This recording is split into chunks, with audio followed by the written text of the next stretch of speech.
The silence was louder than any bomb I'd ever heard. 27 tables, 200 guests, and not one person who knew my name. I sat in the back corner, watching my sister dance in white silk while I disappeared in plain sight. They thought I was nobody. They had no idea I commanded 3,000 soldiers. I'd love to know which corner of the globe you're watching from. And if this story speaks to you, make sure to subscribe. Tomorrow's video is one you absolutely can't miss. The cream envelope arrived on a Tuesday morning at Fort Carson, Colorado. My aide, Sergeant Martinez, had placed it carefully on my desk between the morning briefings and a stack of personnel evaluations that needed my signature. The return address was written in elegant script: Victoria Chen Morrison, Denver, Colorado. Victoria. My younger sister by 4 years, though sometimes it felt like decades. The last time I'd seen her was at our father's funeral 3 years ago, where she'd stood on the opposite side of the grave and never once met my eyes. Before that, it had been Christmas dinner 5 years earlier, the one that ended with her storming out after I mentioned my deployment to Afghanistan. I turned the envelope over in my hands. The paper was expensive, thick, the kind that whispered money and careful planning. Inside, gold lettering announced her engagement to Marcus James Thompson III, a name that sounded like old money in private schools. The wedding would be held at the Broadmoor in Colorado Springs, just 40 minutes from where I sat. Colonel Sarah Elizabeth Hayes was printed at the bottom of the guest list I found tucked behind the invitation. Not Sarah, not even my full name with rank. Just a line item between Mr. and Mrs. Chen and the Morrison family. Like I was an afterthought, someone they felt obligated to invite but hoped wouldn't show. I walked to my office window, which overlooked the training grounds where new recruits were learning to march in formation. Their voices carried on the morning air, sharp and eager. I envied their certainty, their clear understanding of where they belonged, and what was expected of them. My phone buzzed. A text from my mother: Victoria's wedding is next month. Please don't wear your uniform, it would upset the guests. I stared at the message for a long moment, then deleted it without responding. My mother, Linda Chen, had always been skilled at making requests sound like threats, at packaging shame in polite language. She'd perfected the art during my teenage years, when my interest in ROTC had embarrassed her at country club gatherings. That afternoon, I called my commanding officer, General Patricia Williams, into my office. We'd served together in Iraq, back when she was a lieutenant colonel and I was a captain with something to prove. She understood the weight of family expectations, the way they could crush you if you let them. "You're thinking about not going," she said, settling into the chair across from my desk. It wasn't a question. "I'm thinking about a lot of things." She glanced at the invitation, still lying open on my desk. "When's the last time you took leave?" "I don't need to leave. I need clarity." "Same thing sometimes." She leaned back, studying me with the patience of someone who'd earned every star on her collar. "What's the worst that could happen?" I almost laughed. They ignore me for 3 hours, I eat overpriced chicken, and I drive home wondering why I bothered. "And the best?" "Same thing, but the chicken's good." She smiled. "Sarah, you've led soldiers through firefights. You've made decisions that saved lives and cost lives. You've briefed senators and generals. But you're afraid of a wedding reception?" "I'm not afraid. I'm tired." The words came out sharper than I intended. "I'm tired of being the family disappointment. I'm tired of apologizing for who I became." "Then don't apologize." She stood, smoothing her uniform. "Go or don't go. But whatever you decide, own it completely." After she left, I sat alone with the invitation and a cup of coffee that had gone cold an hour earlier. The truth was, I wanted to go. Not for Victoria, not for my mother, not even for closure. I wanted to go because somewhere in the back of my mind, I still believed that maybe, just maybe, they'd see me differently. That evening, I drove to my small house off base, a 2-bedroom ranch with a view of Pikes Peak and silence that felt both peaceful and lonely. I'd bought it after my promotion to colonel, partly because I could afford it, and partly because I needed space that belonged entirely to me. I opened my laptop and researched Marcus Thompson III, Harvard MBA, family in oil and gas, currently working for a renewable energy startup that his trust fund had probably bought for him.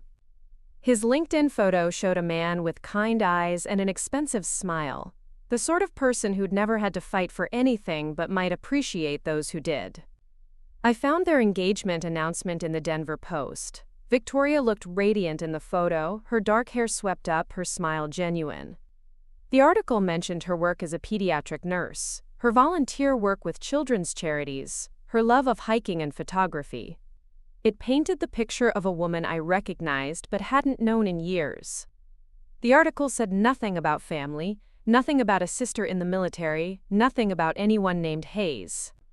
I closed the laptop and walked to my bedroom closet, where my dress blue uniform hung in a protective bag. I'd worn it to awards ceremonies, to military balls, to funerals for soldiers who died too young. It represented everything I'd worked for, everything I'd sacrificed, everything I'd become. But I wouldn't wear it to Victoria's wedding. I'd wear a simple black dress, something that wouldn't draw attention or spark conversations about my career. I'd blend into the background, like they expected me to, like they wanted me to. I pulled out my phone and typed a response to the RSVP, Colonel Sarah Hayes, attending alone. Then I deleted Colonel and sent Sarah Hayes attending alone. The next morning, I requested leave for the wedding weekend. My aide raised an eyebrow when I told him it was for a family event, but he didn't ask questions. He'd learned, over the past 2 years, that I didn't talk about my family the way other officers did. There were no photos on my desk, no mention of holiday plans, no stories about siblings or parents. I scheduled a haircut and bought a new dress, something elegant but unremarkable. I booked a hotel room in Colorado Springs, close enough to the venue but far enough that I wouldn't accidentally encounter other guests in the lobby. 3 weeks before the wedding, Victoria called. I was reviewing training schedules when my phone rang, her name appearing on the screen like a ghost from another life. Sarah? Her voice was tentative, younger somehow than her 28 years. Hello, Victoria? I wasn't sure you'd answer. A pause. Are you really coming to the wedding? I RSVP'd yes. I know, but... She trailed off, and I could almost see her running her hand through her hair the way she used to when we were children, and she was nervous about something. It's just that it's been so long, and I wasn't sure if you really wanted to be there. You invited me. Mom made me add you to the list. She said it would look bad if we didn't invite immediate family. The honesty was like a slap, quick and stinging. At least she was direct about it. Well, I said, keeping my voice steady, I'll try not to embarrass anyone. That's not what I meant, but we both knew it was exactly what she meant. After I hung up, I sat in my office chair and stared out at the mountains. Snow was starting to fall, early for October, but not unusual for Colorado. It reminded me of the winters when Victoria and I were young, when we'd build snow forts in our backyard and declare elaborate wars that always ended with hot chocolate and forgiveness. That girl was gone now, replaced by someone who saw my career as an embarrassment rather than an achievement. Someone who'd rather pretend I didn't exist than explain why her sister chose bullets over babies, duty over domesticity. I made my final decision that afternoon, watching the snow accumulate on my windowsill. I would go to Victoria's wedding. I would sit quietly, eat their expensive food, and leave without causing a scene. I would give them exactly what they expected, a sister who knew her place and stayed in it. I had no idea that Marcus Thompson III had spent 4 years in the Marines before Harvard, or that he'd lost his best friend in Fallujah, or that he'd been following my career since I'd been featured in Military Times magazine. I had no idea that my carefully planned invisibility was about to be shattered by 3 words whispered in the dark. But I'm getting ahead of myself. First, I had to survive the ceremony. The Medal of Honor citation sits in a safety deposit box in downtown Colorado Springs, not displayed on any wall or mentioned in any conversation. Most people don't know that the youngest female colonel in the Army earned it by holding a position for 18 hours while surrounded by enemy forces, calling in airstrikes on her own location to save a convoy of wounded soldiers. They especially don't know that she called her mother from a field hospital 3 days later, voice hoarse from screaming orders through smoke and gunfire, only to hear Linda Chen say, "I hope this military phase is almost over, Sarah. The Hendersons are asking when you're coming home to settle down." I'd hung up the phone and stared at the bandages wrapped around my left arm, where shrapnel had carved a permanent reminder of what duty actually costs. That was 2 years ago. I hadn't called home since. A lot of love and effort went into bringing this story to life. If you're enjoying it, we'd be so grateful if you'd subscribe to our channel. Now, back to where we left off. The morning of Victoria's wedding dawned crisp and clear, the kind of Colorado autumn day that makes the mountains look close enough to touch. I stood on my hotel balcony with coffee and watched early morning joggers navigate the streets below, their breath visible in the cold air. Normal people living normal lives, unmarked by the weight of command or the silence of family disappointment. My dress hung on the bathroom door, simple black with three-quarter sleeves and a modest neckline. I'd chosen it specifically to avoid attention, to blend into the background of other guests. No military bearing, no commanding presence, just Sarah Hayes, the sister nobody talks about. I'd left my dress uniform at home, along with the small jewelry box that contained my combat infantry badge, my Purple Heart, and the other pieces of metal that told the story of who I really was. Today, I would be nobody special. My phone buzzed with a text from Sergeant Martinez. "Good luck today, Colonel. We'll be thinking of you." I smiled despite myself. My staff at Fort Carson had become more family to me than my actual family. They knew my coffee order, remembered my birthday, and treated my achievements as their own. When I'd been promoted to colonel, they'd thrown a party in the mess hall, complete with a cake shaped like the Pentagon. Victoria had been in Europe that week, posting Instagram photos from Paris cafes and Roman ruins. She never mentioned my promotion, never sent congratulations, never acknowledged that her older sister had just become one of the youngest colonels in Army history. The drive to the Broadmoor took 30 minutes through winding mountain roads, lined with aspen trees turned gold by the season. The resort sprawled across the foothills like something from a fairy tale, all stone towers and manicured gardens. Valet attendants in crisp uniforms directed luxury cars toward parking areas, while guests in designer clothes made their way toward the chapel. I handed my keys to a young man who couldn't have been older than the soldiers I commanded, and walked toward the entrance. The invitation had said the ceremony began at 4, with cocktails to follow. It was now 3:15, enough time to find my seat and disappear into the crowd. The chapel was smaller than I'd expected, intimate despite its grandeur. Flowers cascaded from every surface, white roses and peonies arranged with mathematical precision. Soft classical music played while guests took their seats, voices murmuring in the careful tones of people trying to impress each other. I scanned the crowd for familiar faces and found none. These were Victoria's people now, her new life, her chosen family.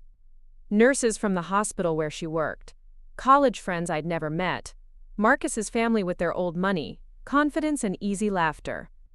I recognized a few distant relatives from my mother's side, cousins who'd stopped sending Christmas cards years ago. My mother sat in the front row, elegant in navy blue with her hair swept into a perfect chignon. She'd lost weight since I'd seen her last, and gained an expensive handbag that probably cost more than most of my soldiers made in a month. Beside her sat my stepfather, Richard Morrison, whom she'd married 2 years after my father died. He was a kind man with soft eyes, and no understanding of why his stepdaughter had chosen a life of violence over a life of comfort. I found my assigned seat in the back, exactly where I'd expected it to be. The place card simply read, S. Hayes, as if my first name might be too much information for the other guests. Around me, people chatted about vacations and promotions and children's soccer games, the easy conversation of people whose biggest worry was whether the salmon would be overcooked. A woman with perfectly highlighted hair turned to me with a polite smile. "Are you on the bride's side or groom's side?" "Bride's," I said simply. "Oh, wonderful. How do you know Victoria?" The question hung in the air like smoke. How did I know Victoria? We'd shared a bedroom for 12 years, fought over toys and clothes and bathroom time. We'd built blanket forts and shared secrets and promised we'd always be best friends. She'd cried when I left for West Point, begged me not to go, said she couldn't imagine life without her big sister. But that was before I became someone who embarrassed her at dinner parties, someone whose career made other people uncomfortable, someone whose very existence raised questions she didn't want to answer. "We grew up together," I said finally. The woman nodded and turned away, clearly expecting more information that wasn't coming. I let the silence stretch between us and focused on the altar, where Marcus Thompson III stood waiting for his bride. He was exactly what I'd expected from his photos: tall, confident, expensive. His tuxedo fit perfectly, his smile came easily, and his posture spoke of someone who'd never doubted his place in the world. But there was something else, something in the way he held himself that seemed familiar. Military bearing, perhaps, though I couldn't be sure. The music changed, and the processional began. Victoria appeared at the back of the chapel like something from a dream, her dress flowing behind her like water. She was beautiful in the way she'd always been beautiful, with our father's dark eyes and our grandmother's cheekbones. But there was something different about her now, a confidence that hadn't been there before.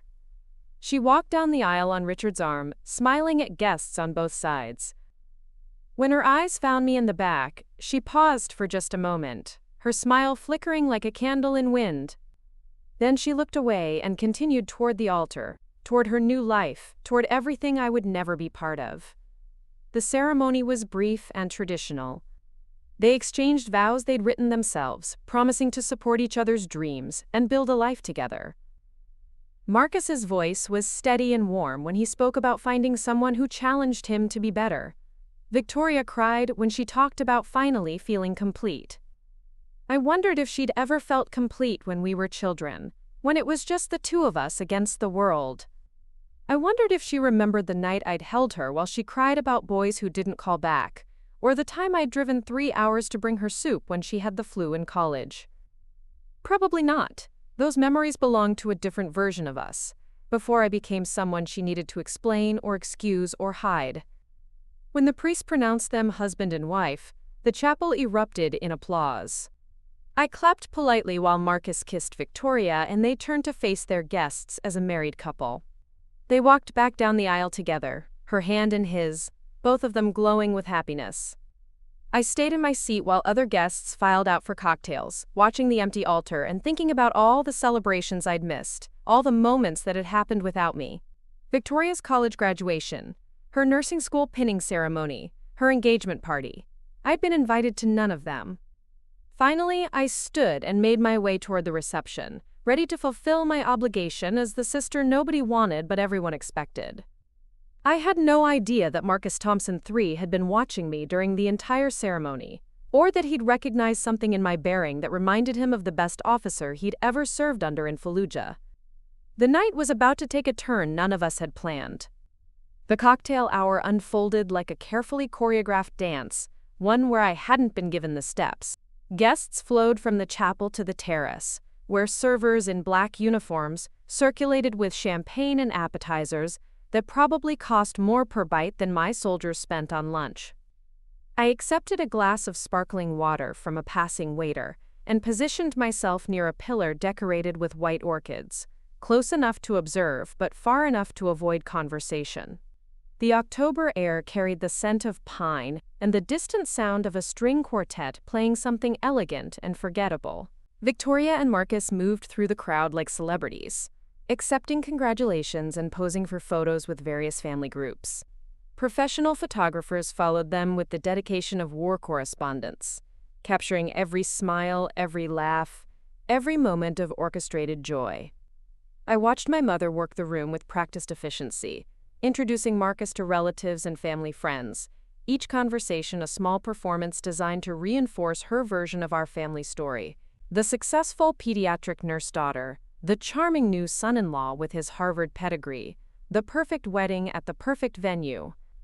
No mention of the daughter who'd earned a master's degree in international relations while serving in combat zones.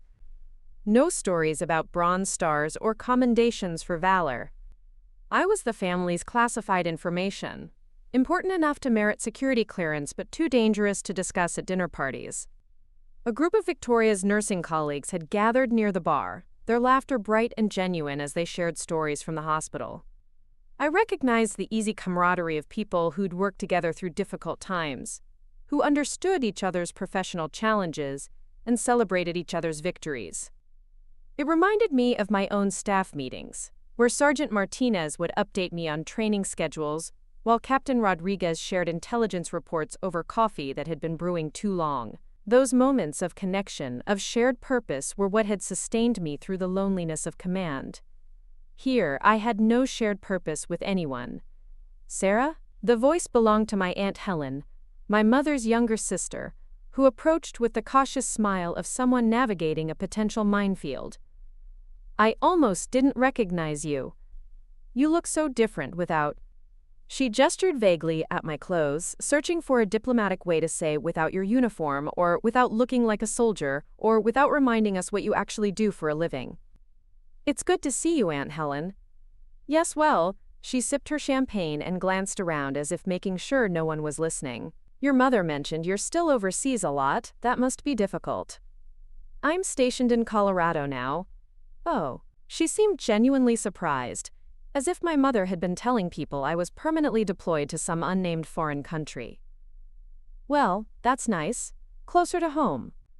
But this wasn't home, and we both knew it. Home was a concept I'd lost somewhere between my father's funeral and Victoria's engagement announcement, between my mother's disapproval and my sister's silence.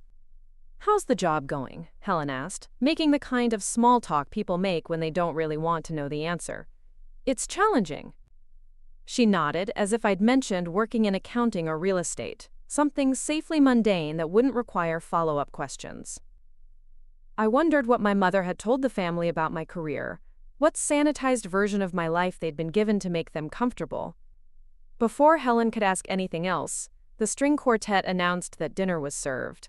Guests began moving toward the ballroom, a grand space with crystal chandeliers and floor-to-ceiling windows overlooking the mountains. Round tables were draped in ivory linens and centered with elaborate floral arrangements that must have cost more than most people's mortgage payments. I found my assigned table near the back, close to the kitchen doors where servers emerged with practiced silence. The placement wasn't accidental. In military terms, it was a tactical positioning designed to minimize my visibility while maintaining plausible deniability about deliberate exclusion. My table mates were an interesting collection of Marcus's extended family and Victoria's former college roommates, people who knew enough about the bride and groom to make conversation but not enough about me to ask uncomfortable questions. Perfect.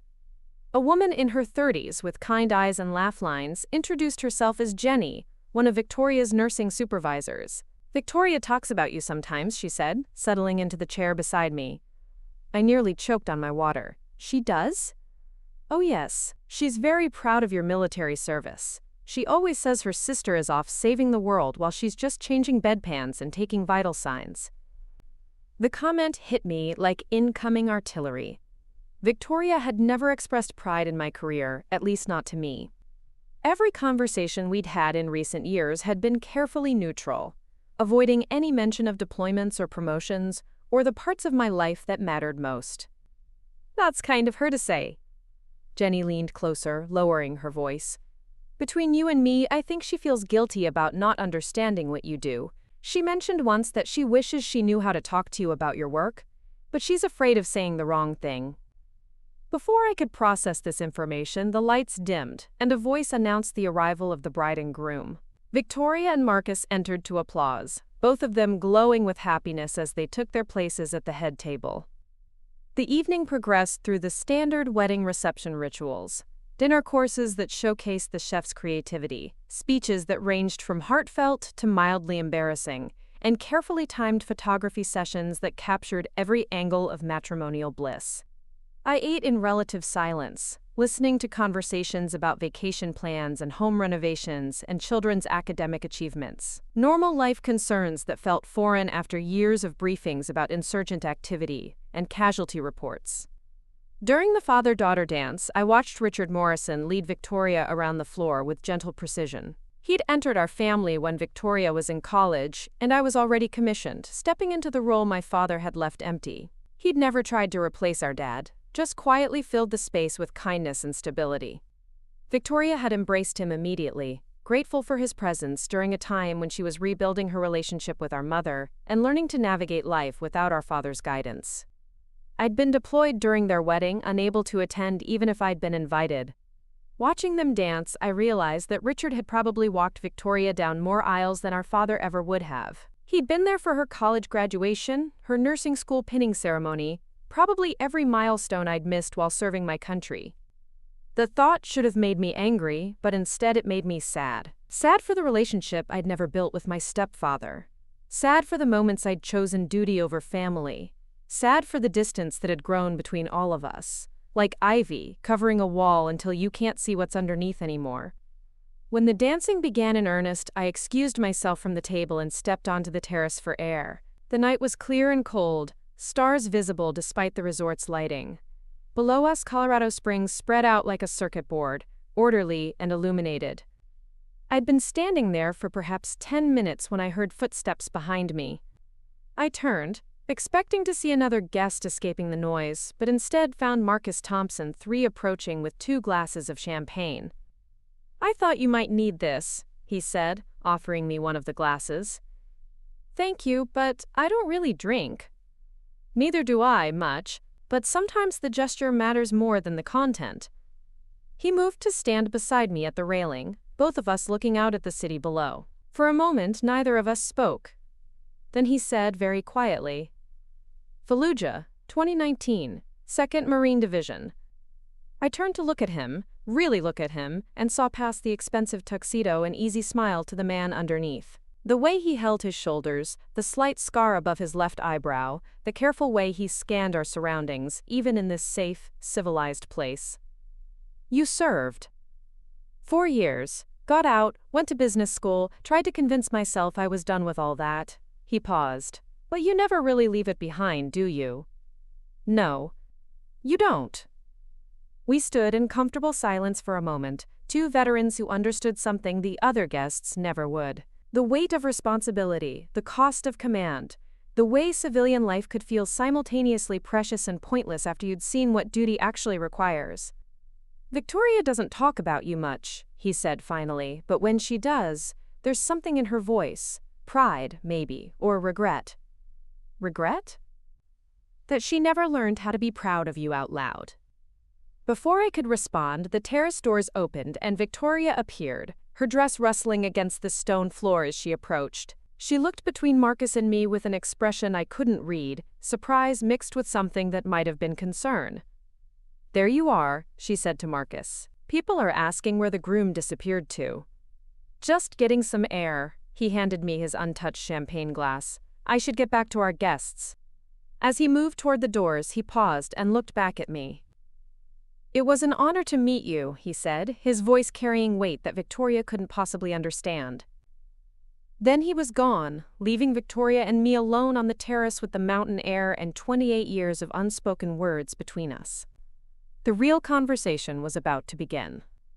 Victoria stood at the edge of the terrace like she was balancing on the rim of a canyon, her wedding dress catching the light from the ballroom behind us. The music and laughter felt distant now, muffled by the glass doors and the years of careful silence we'd built between us. "He likes you," she said finally, her voice carrying an odd note of surprise. "He seems like a good man." "He is." She moved closer to the railing, her fingers tracing the stone edge with nervous precision. "He's nothing like the guys I dated before. He actually listens when I talk about work, asks questions about my patients. Most men get this glazed look when I mention anything medical. I wanted to say that most men also didn't serve in combat zones, where medical knowledge could mean the difference between life and death, but I held my tongue. This was her wedding night, her moment of happiness. My job was to be invisible, remember? "I saw you talking," she continued. "You and Marcus, what did you discuss?" The question hung between us like smoke. How could I explain that her new husband and I had found common ground in 30 seconds, that she and I hadn't managed in 30 years, that we'd recognized something in each other that transcended civilian small talk and wedding reception politeness? Just the view, the mountains. She nodded, but her eyes suggested she knew I was editing the truth. Victoria had always been perceptive, even as a child. She could read the spaces between words, the things people didn't say as clearly as the things they did. "Sarah," she began, then stopped. Started again. "Do you remember when we were kids, and Dad would take us camping up in Rocky Mountain National Park?" The shift in conversation caught me off guard. Of course. You were always the brave one. When I was scared of the dark, you'd tell me stories about warrior princesses who fought dragons. When I couldn't start the campfire, you'd show me how to arrange the kindling just right. She turned to face me fully for the first time all evening. When did we stop being sisters? The question hit me like a sniper's bullet, precise and devastating. I felt my carefully constructed composure crack just slightly, enough to let some truth leak through. When I became someone you couldn't explain to your friends. That's not fair, isn't it? I kept my voice level professional, the same tone I used when briefing generals on operational readiness. When's the last time you told anyone what I do for a living?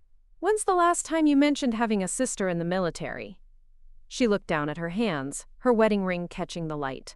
It's complicated. No, Victoria, it's not complicated. It's embarrassing. I'm embarrassing. You're not embarrassing. The words came out too quickly, like she was trying to convince herself as much as me. You're just intense. Everything about your life is life or death, and I don't know how to relate to that. So you decided not to try. The silence stretched between us, filled only by the distant sound of the band starting a new set inside. Someone was singing a cover of At Last, and I could hear guests beginning to fill the dance floor again. I wanted to visit you, Victoria said suddenly, when you were in Afghanistan. I looked up flights, started planning a trip to Germany when you were on leave there. But Mom said it would be too dangerous, that military bases weren't safe for civilians. This was news to me. You never mentioned that. I never mentioned a lot of things. She pulled a wrap tighter around her shoulders against the cold mountain air. I used to Google your name sometimes, looking for news articles or mentions in military publications. I found a story once about a female officer who saved a convoy from an IED attack. The details were classified, but the timeline matched when you were deployed. My chest tightened. She was talking about the incident that earned me the Medal of Honor, the 18 hours I'd spent calling airstrikes on my own position, while wounded soldiers bled out around me. The night that changed everything about how I understood courage and sacrifice and the weight of command. I printed that article, she continued. Kept it in a drawer in my apartment. I wanted to ask you about it, but I didn't know how, and then time passed, and it felt too late to bring up. It's never too late. Isn't it? She echoed my earlier words back to me. Look at us, Sarah. We're standing at my wedding reception making small talk like strangers. When did we become people who don't know how to talk to each other? Before I could answer, the terrace doors opened again. This time it was my mother, elegant and efficient in her navy dress, approaching with the kind of purposeful stride that meant someone was about to receive instructions. Victoria, dear, the photographer wants to take some family portraits before the light gets too late. She glanced at me briefly, the way you might acknowledge a piece of furniture that needed to be moved. Just immediate family. The dismissal was so casual, so practiced, that it took me a moment to register the full impact. I wasn't in the immediate family. Not for photographs, not for memories, not for the official record of this day. Victoria's face flushed. Mom, Sarah is the immediate family. Of course she is, sweetheart, but you know how these photos work. Too many people, and the composition gets cluttered. Besides, Sarah prefers to stay in the background, don't you, Sarah? The question was posed with the kind of false sweetness that made declining seem graceless. My mother had perfected this technique over the years, making her preferences sound like thoughtful consideration for everyone involved. The photographer is waiting, Linda continued, already moving back toward the doors, and the Thompsons are eager to get some shots with their new daughter-in-law. Victoria looked between her mother and me, caught between loyalty and expectation, between her wedding day happiness and the sister she'd been trained to overlook. Go ahead, I said quietly, it's your day. Sarah? Really, go. She hesitated for another moment, then followed our mother back into the ballroom, leaving me alone on the terrace with the Colorado night and the familiar weight of exclusion. I stood there for perhaps 5 minutes, listening to the sounds of celebration from inside, before deciding I'd fulfilled my obligation.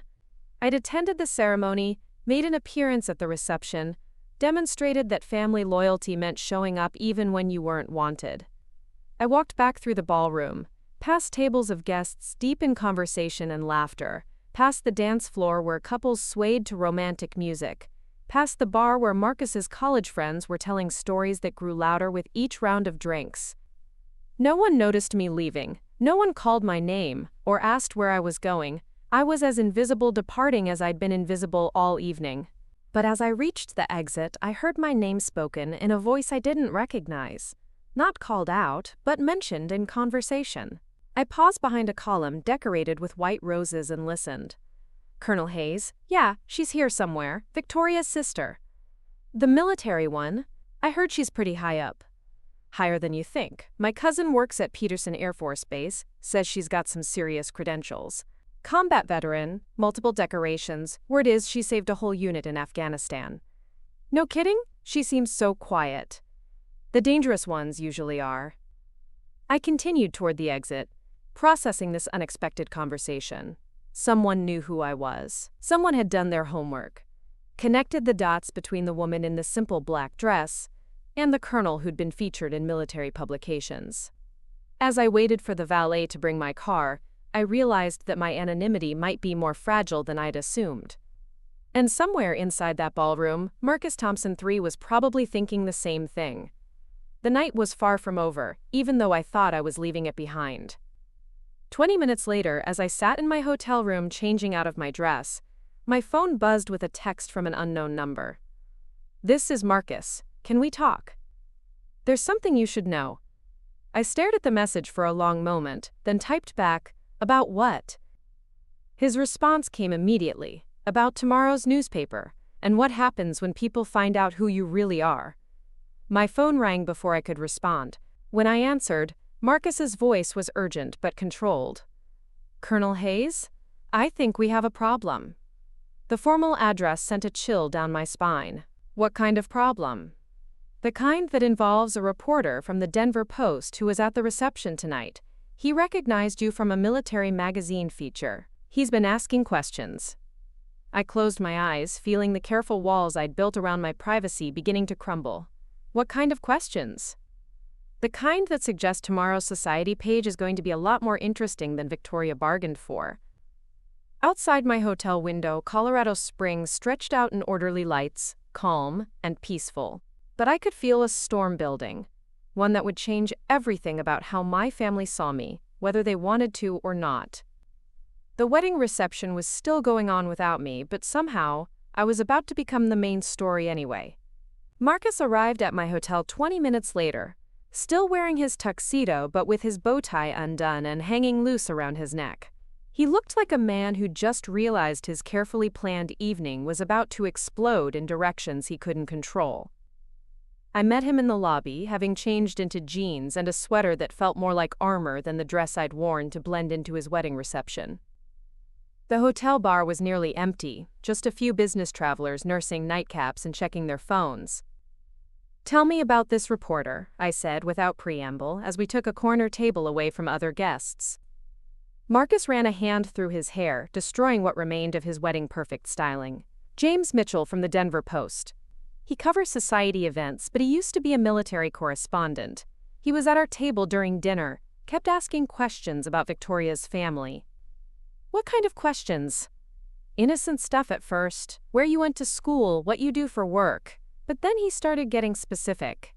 Asked if you were the same Sarah Hayes who was featured in Army Times magazine last year.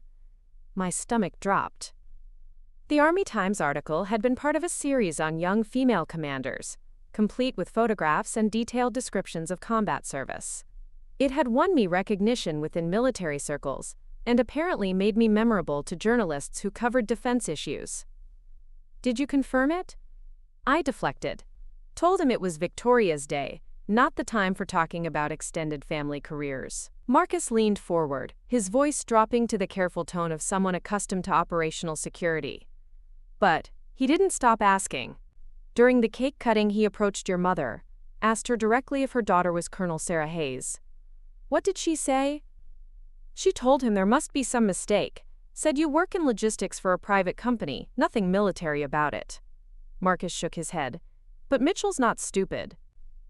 He saw the way you carry yourself, probably noticed details about your posture, your awareness of exits and sightlines, things civilians don't usually pick up on, but someone with military experience would.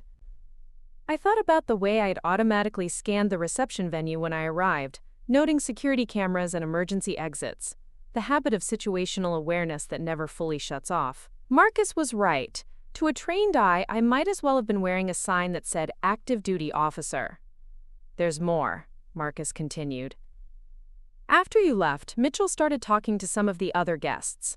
Turns out one of Victoria's nursing colleagues has a brother who serves at Fort Carson. She mentioned seeing your name on a base newsletter, something about a change of command ceremony. The pieces were falling into place with military precision. My carefully constructed anonymity was unraveling because I'd underestimated how small the Colorado Springs military community really was. In a region where defense contractors, active duty personnel, and veterans comprised a significant portion of the population, someone was bound to recognize me eventually. "Why are you telling me this?" I asked. "It's your wedding night. You should be celebrating with your wife, not managing her sister's public relations crisis." Marcus was quiet for a moment, studying his hands. When he looked up, there was something raw in his expression that reminded me why I'd liked him immediately on the terrace. Because 18 months ago, I almost died in a vehicle rollover outside Fallujah. The officer who pulled me out of that burning Humvee and kept me alive until the medics arrived was a female colonel. I never got her name, never saw her face clearly through the smoke and chaos. But I remember her voice, calm and authoritative, calling for air support while she dragged 3 of us to safety. My breath caught. I remembered that day, the acrid smell of burning fuel, and the weight of wounded Marines who trusted me to get them home alive. I'd been inspecting forward operating bases when the call came in about an IED attack on a convoy. Standard protocol said to wait for specialized rescue teams, but protocol didn't account for the fact that those Marines had maybe 10 minutes before their vehicle became their tomb. The medic who treated me later said the colonel who saved us had a reputation for showing up where the fighting was worst, for never leaving anyone behind. He called her the Angel of Fallujah. Marcus's voice was steady, but his hands trembled slightly. Said she'd already saved more lives than most people would in 10 lifetimes. I stared at him, processing the impossible coincidence that had brought us together at my sister's wedding. "Marcus, I've spent the last year and a half trying to find out who she was. Wanted to thank her, wanted her to know that the 3 Marines she saved that day are all alive because of her actions. But military records are classified, and no one would give me a name." "Why didn't you say something earlier, on the terrace?" "Because I wasn't completely sure until tonight, but watching you move through that reception, seeing how you automatically positioned yourself near exits, the way you scanned crowds for potential threats." He shook his head. "And then when Mitchell started asking questions, started mentioning your service record, the pieces finally clicked. The weight of recognition settled between us like a third presence at the table. For 18 months, Marcus had been searching for someone to thank for saving his life. Meanwhile, I'd been attending his wedding as the unwanted sister, the family embarrassment who couldn't even merit inclusion in family photographs. "Does Victoria know?" I asked. "About what happened to you in Fallujah?" "Some of it. She knows I was injured, knows I have nightmares sometimes. But I've never told her the details, never explained how close I came to dying or who saved me." He paused. "I didn't want her to think of me as broken." "You're not broken. Neither are you, but your family treats you like you are." The observation hit harder than I expected. They don't understand my world. Do you understand theirs? I considered this, thinking about Victoria's work in pediatric nursing, the long shifts dealing with sick children and frightened parents. About my mother's volunteer work with literacy programs, the quiet way she'd helped dozens of adults learn to read without ever seeking recognition for it. "I used to," I said finally, "before I became someone who made them uncomfortable at dinner parties. Or before you decided their comfort mattered more than your own authenticity." Before I could respond, Marcus's phone buzzed with a text message. He glanced at it and frowned. "Victoria?" I asked. "The photographer. He's asking where I disappeared to." Marcus stood up, straightening his tuxedo jacket. "I should get back before people start talking." "More than they already are?" He smiled grimly. Wait until tomorrow's paper comes out. Then we'll really have something to talk about." As he headed toward the hotel entrance, he turned back. "Colonel Hayes? For what it's worth, I think your family has no idea how lucky they are to have you. And after tomorrow, they're going to find out whether they want to or not." After he left, I sat alone in the hotel bar, nursing a cup of coffee that had gone cold while we talked. Outside, Colorado Springs hummed with its usual Friday night energy, unaware that somewhere in the city, a reporter was probably typing up a story that would change everything about how my family saw me.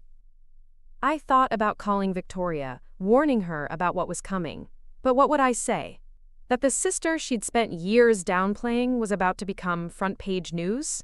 That her perfect wedding weekend was about to be overshadowed by revelations about my military service? Instead, I went back to my room and tried to sleep, knowing that tomorrow would bring consequences I couldn't control or contain. The careful distance I'd maintained from my family's civilian world was about to collapse, whether any of us were ready for it or not. At 6 a.m, my phone rang. Victoria's name appeared on the screen, and when I answered, her voice was tight with panic. "Sarah? Have you seen the newspaper?" I was about to find out that Marcus's warning had been optimistic. The story wasn't just about my military service. It was about the Medal of Honor recipient who'd been hiding in plain sight at a society wedding, the decorated combat veteran whose own family had tried to erase her from their narrative. The headline read, "War Hero Walks Sister Down the Aisle in Secret. Local Colonel's Family Learns Her True Identity from Wedding Guests." But that wasn't the part that would change everything. The part that would change everything was the photograph. Marcus Thompson III, in full military dress uniform from his Marine Corps days, saluting a woman in camouflage who was pulling him from a burning vehicle. The caption read, "Groom credits mystery colonel with saving his life in combat, discovers at wedding reception. She's his new sister-in-law."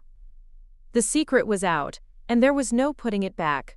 The Denver Post lay spread across the hotel room desk like evidence at a crime scene. The front page featured a photograph I'd never seen before, one that someone at the Pentagon must have released from classified files.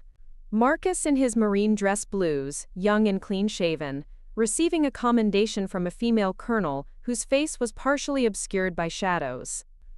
The accompanying article was thorough, professionally researched, and devastating to my family's carefully constructed narrative.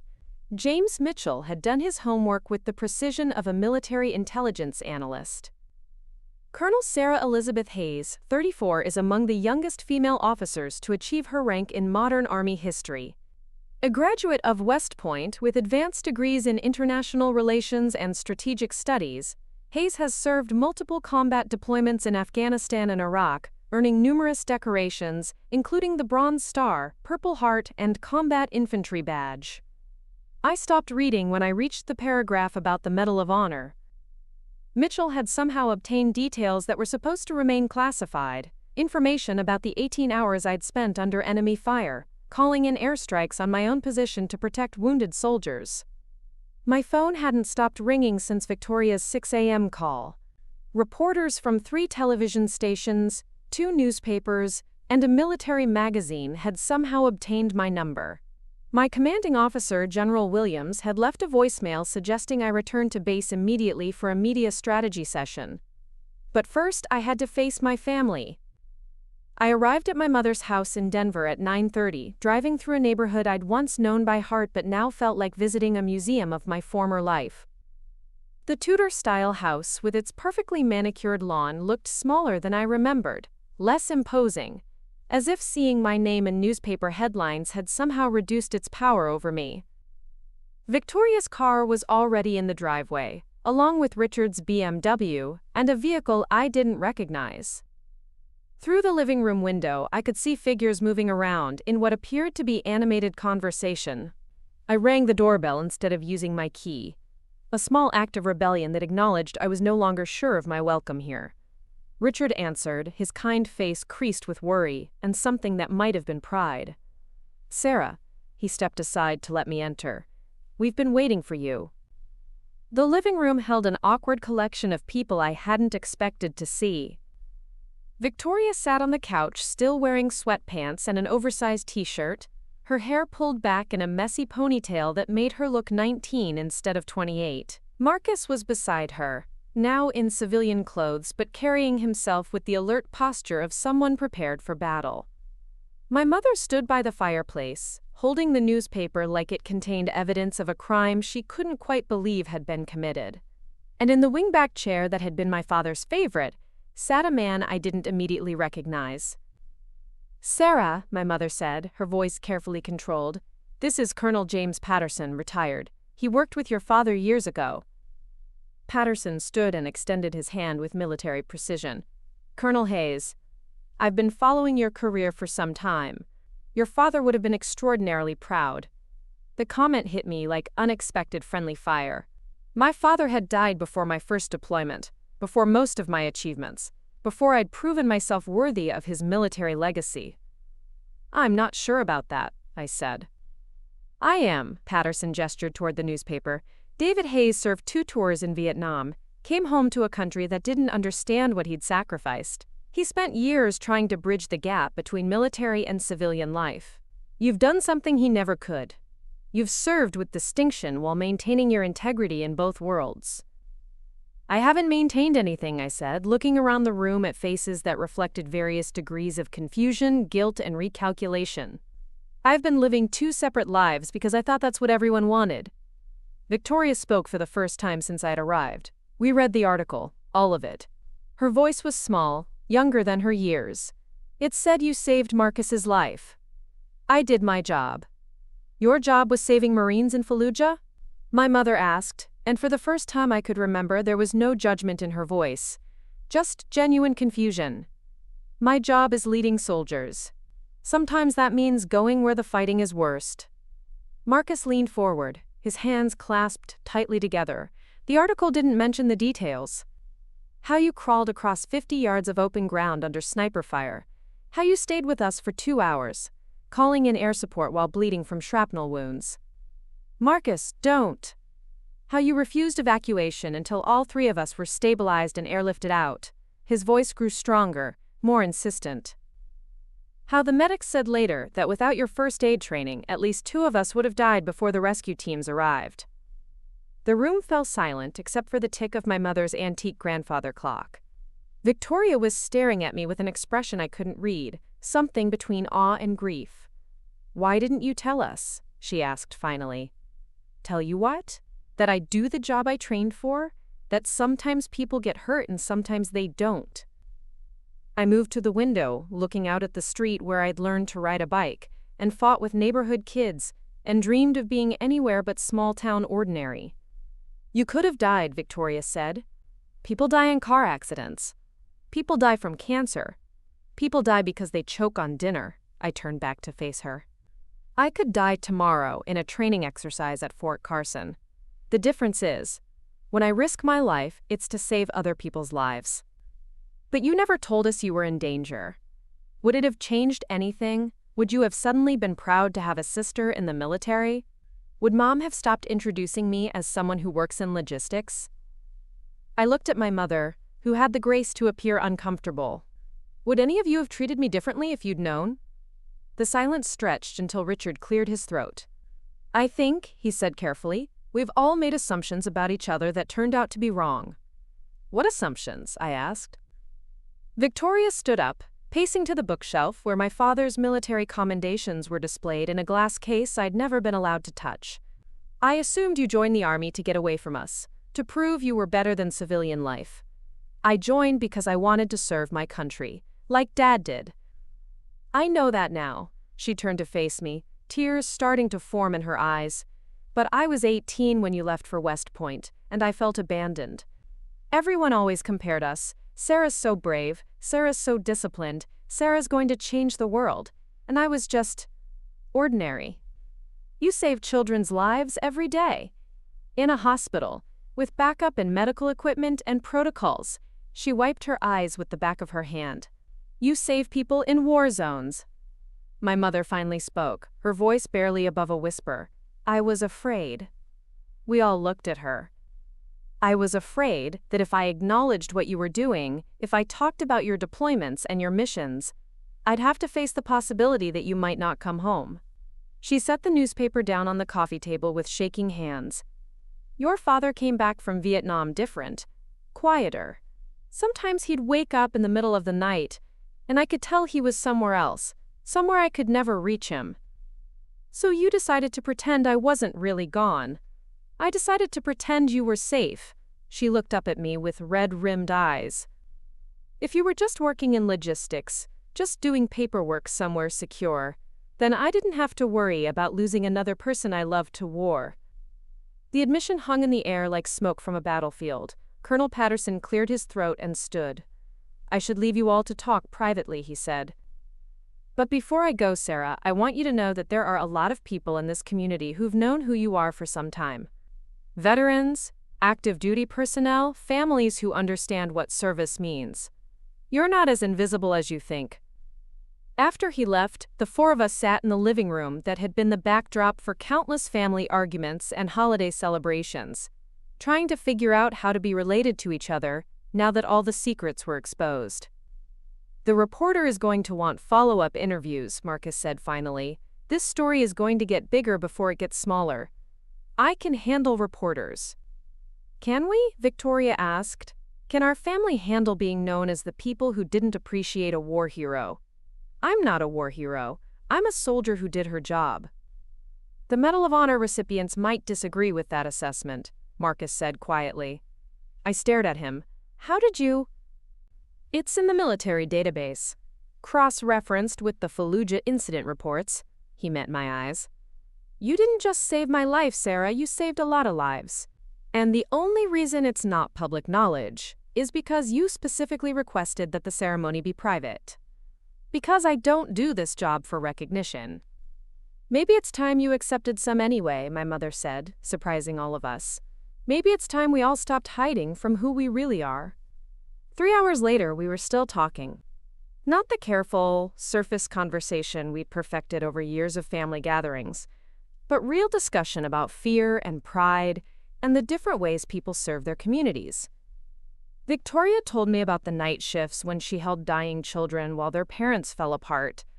My mother described the adult literacy students who cried when they read their first complete book. We weren't fixed. Years of misunderstanding and missed opportunities don't heal in one conversation. But for the first time since my father's funeral, we were honest with each other. That evening, Marcus and Victoria drove me back to my hotel. As we pulled into the parking lot, Victoria turned around in the passenger seat. Will you come to Christmas dinner this year? She asked. And will you wear your uniform? Why would I wear my uniform? Because, she said, I want to introduce my sister, Colonel Sarah Hayes, to everyone who'll listen, and I want them to know that she's the bravest person I've ever met. The next morning, I woke up to 17 interview requests and a voicemail from the Pentagon asking if I'd consider a position with the Joint Chiefs of Staff. But the message that mattered most was a text from Victoria, saw the follow-up article. The headline called you, the Angel of Fallujah. I've always known you were an angel. I just forgot to mention it. 6 months later, I was promoted to Brigadier General in a ceremony at Fort Carson. Victoria and my mother sat in the front row, both of them crying as I took the oath of office. Marcus, now a civilian contractor working with veterans organizations, led the standing ovation. Sometimes families break apart because they can't bridge the distance between different worlds. Sometimes they come back together because they finally realize that love doesn't require understanding. It just requires showing up and being proud of each other, even when you don't fully comprehend the courage it takes to live someone else's life. I still serve my country. But now I also serve as a bridge between the military community and civilian families who struggle to understand what service means. I speak at conferences and write articles about the importance of supporting veterans while they're still serving, not just after they come home. And every Christmas, I wear my dress uniform to dinner, not because I need the recognition, but because my sister asked me to, and because sometimes the greatest act of service is simply allowing the people you love to be proud of you. The newspaper article that changed everything is framed in my office now, next to a photo from Victoria's wedding. In the picture, Marcus is shaking my hand while Victoria watches with a smile that finally reaches her eyes. The caption reads, "Sometimes heroes hide in plain sight. Sometimes families just need help learning how to see them." I've learned that being invisible was never about protecting my family from my dangerous career. It was about protecting myself from the possibility that they might never be proud of who I'd become. But courage isn't just about facing enemy fire or making life or death decisions under pressure. Sometimes courage is about standing in your sister's living room and letting your family see you clearly for the first time. Sometimes courage is about coming home. Looking for more? We've got 2 amazing stories ready for you right on screen. If this one touched you, these are absolutely worth your time. Click to watch them now. And hey, subscribe and hit that bell to never miss our latest uploads.